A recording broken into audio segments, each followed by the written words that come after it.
It's a revolution.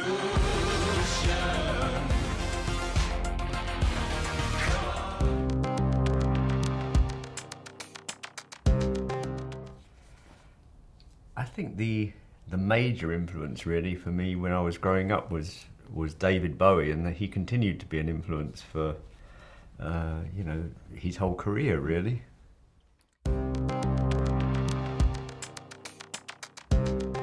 I think it's quite good that we work in these 4-year cycles, so there's not constant pressure to keep writing.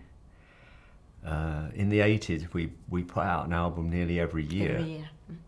That I think it would be impossible for us to do that these days and keep up any level of integrity.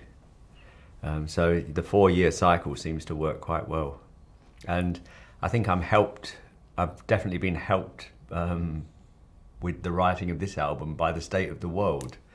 I mean, there's a lot of inspiration out there.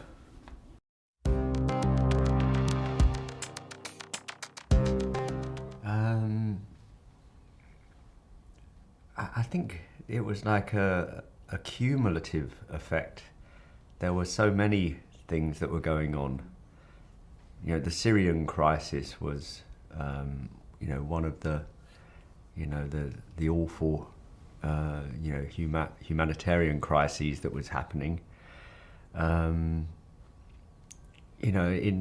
America, there were, a lot of what felt like, like the civil rights movement kind of was being pushed, turned. The clock had been turned back. It seemed like, with a lot of, police shootings of black people, and these days they get recorded, and it really didn't look like, the people were doing very much wrong. So obviously, there was a lot of outrage in America.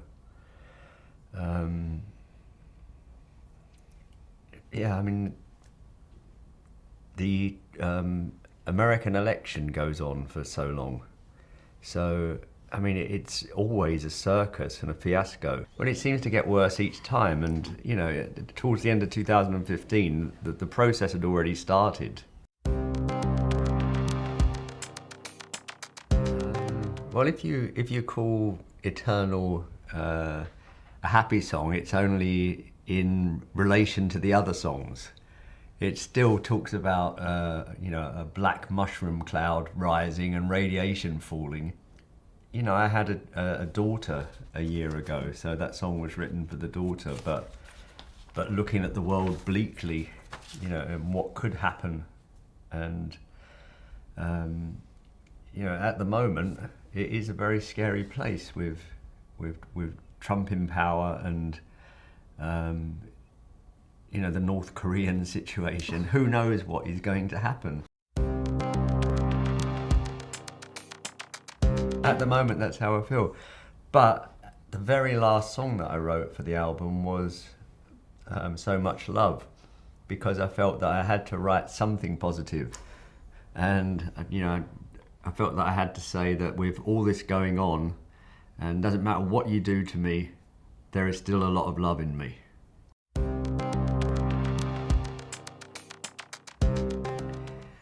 I think that there has to be change, and I think that the American system is just so wrong.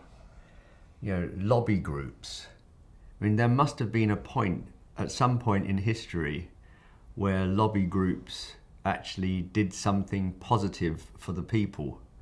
But these days, they really don't, and they control so much. There has to be, I think we have to get rid of that somehow.